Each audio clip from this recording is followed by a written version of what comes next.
پاکستان میں مقیم افغان پناہ گزینوں کی ایک بڑی تعداد حالیہ مہینوں میں اپنے وطن افغانستان واپس جا چکی ہے، اور جو افغان پناہ گزین واپس نہیں گئے وہ تاحال کسی حتمی فیصلے تک نہیں پہنچ سکے ہیں۔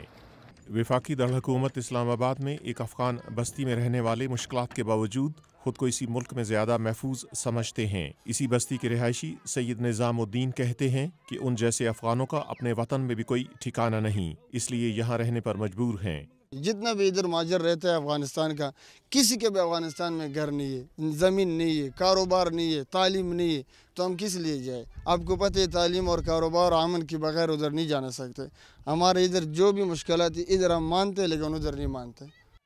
پاکستان کا کہنا ہے کہ افغان پناہ گزینوں کو دسمبر 2017 تک اپنے ملک واپس جانا ہوگا، تاہم افغان پناہ گزین اپنے ملک میں امن کی بحالی تک واپس نہیں جانا چاہتے۔ ٹیم اچھا ہے، ہمارا ادھر کاٹ دیتا ہے، بہت اچھا ہے۔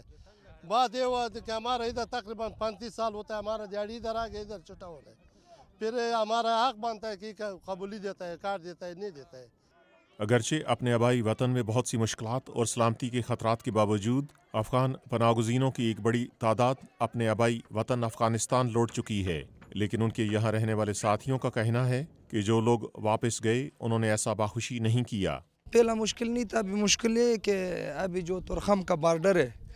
اس طرف سے چھوڑتے اس طرف سے واپس بغیر پاسپورٹ سے نہیں چھوڑتا، یہی مشکل ہے ہمارے لوگوں کا، کیونکہ تو ہمارا لوگ غریب بھی ہے، وہ کم از کم 15-20 ہزار روپے ادھر پاسپورٹ پہ لگ جاتا ہے، ٹائم بھی لگ جاتا ہے، تو ابھی بہت لوگ کسی کا پودگی ہو جاتا ہے ادھر سے نہیں جا سکتے، اور کسی کا ادھر اور رشتہ دار ہوتے ہیں ادھر آنا جانے میں سختی ہے، تو ہم بول رہے ہیں کہ بارڈر جو ہے اس میں تھوڑا آسانی ہو جائے واپس اس طرف پاکستان آنے کے لیے۔ پاکستان میں مقیم افغان پناہ گزینوں کا کہنا ہے کہ بدامنی اور جنگ کے باعث وہ اپنا ملک چھوڑنے پر مجبور ہوئے، اور ان کے بقول اب تک حالات بدلے نہیں ہیں، اور ایسی صورت میں وہ باخوشی کیسے واپس جا سکتے ہیں۔